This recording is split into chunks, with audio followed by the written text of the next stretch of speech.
Welcome to Lost Count. My name is Galen Alfano and I appreciate your support with this project. Today I want to go over how I utilize this app and use it on the course. My goal really is to make this a really easy data entry process, because when we're on the course we're dealing with a lot of thoughts, and to be fiddling with an app is the last thing that we want to be doing. So I've really streamlined the data entry process, and I hope that it's working for you. Of course, feedback and feature requests are always, I'm always open to those, so please continue to send those in.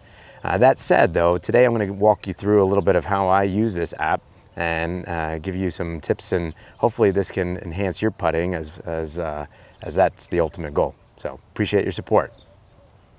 How I typically like to do is I'll come behind the ball, pick up my line, and I like to use the markings on the ball to kind of help me with my starting line. So once I pick a line, I think this is going to go slight uphill, right to left break. Very subtle. It's a subtle uphill and it's a subtle right to left. I then kind of put my putter behind the line, and now, this is it.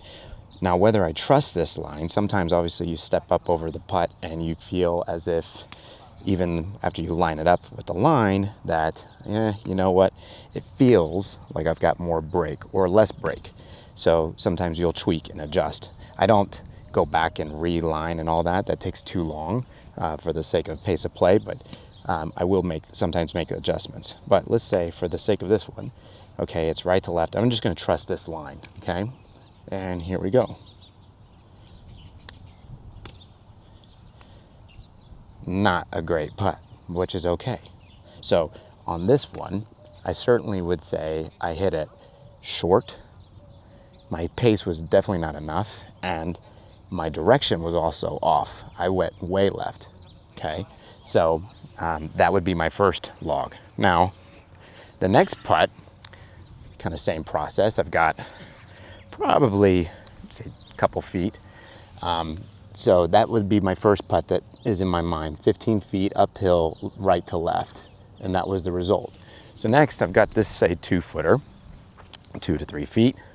Same kind of process. I go through and I line up, feel pretty good about it, and then I go. And I made it. Now, the details on these short ones, 2 feet, in this case it was pretty flat and straight, and thankfully I made it, okay? But certainly that first putt was not ideal, okay? So let's try another one.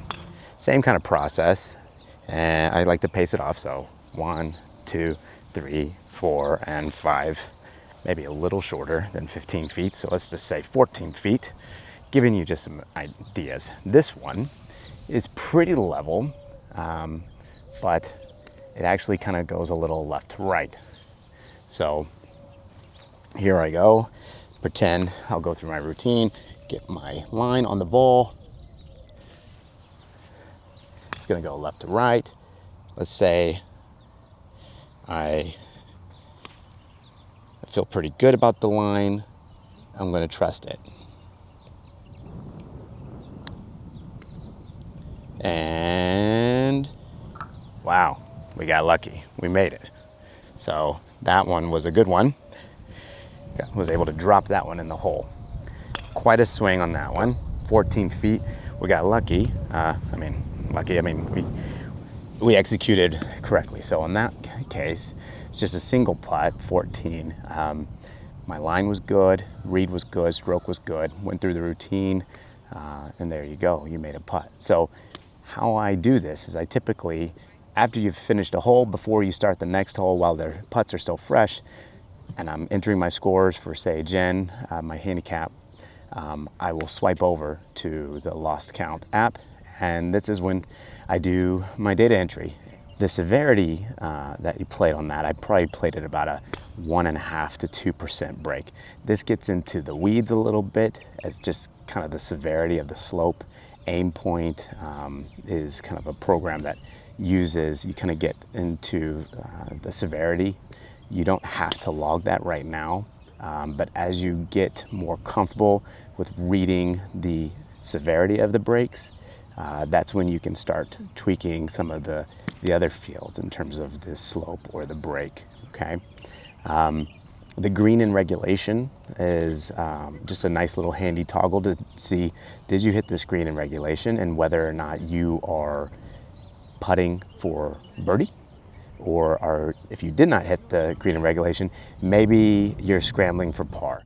So there's a lot of other neat features. Once you get some putts logged under your profile, there are some really nice features that I've been trying to continue to add, specifically with the round summary. So once you get through a round, essentially it's going to give you a nice quick overview of how you performed in that round, using some of the metrics that we have in the statistics dashboard.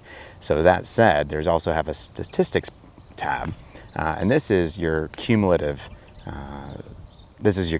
data over time across all your different courses and putts and rounds. So the neat feature, there's quite a lot in here, and I continue to iterate and enhance, but don't forget the filters at the top. This allows you to really get into some details specific to your putting. Also, because this is a mobile app, some of the views for the dashboard are a little small, particularly like with the table, the different types of putts with the slopes, uphill, left to right type.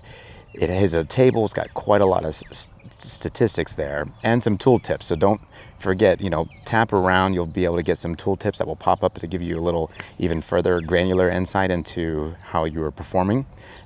But in combination with the filters, you can really go down the rabbit hole in regards to your putting.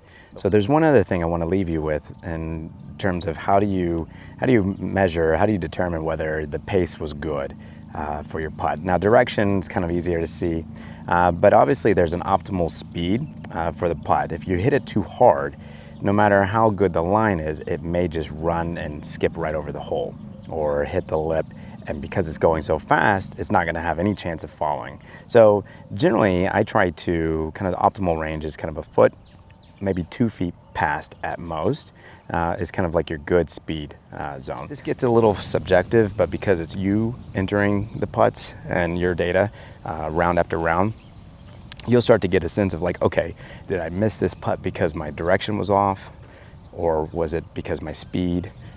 You'll be the judge, the best judge of that. But certainly you want to have an optimal range. If you miss your line, and even though I'm way off to the side, but if my speed and the pace was pretty good, that would be a case where I would enter something like speed was good, but my line was left in this case. Or maybe the line was perfect, it's breaking in, but it's just short. Obviously the line was good, the direction was good, but my speed was short. Conversely, if I just run it right through and I'm 4 or 5 feet past, that putt pretty much had no chance going in, even if the line was perfect. So this would certainly be like maybe the direction was good, but I absolutely smashed it, and so that's when the speed was just too firm. So in time, you'll get a sense of that, but in general, you want the putt to be able to kind of die within 1 to 2 feet tops.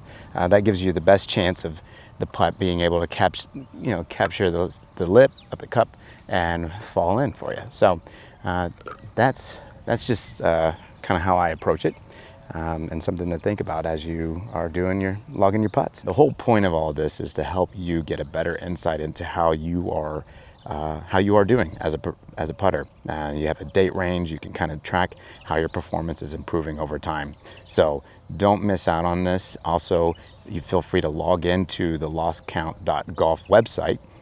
If you're looking for a larger view, desktop or laptop view on the website can, maybe a little easier on the eyes to go and do some of the filters and see how it all works. So don't miss out on those features. Continue to send some feedback, and let's go make some birdies.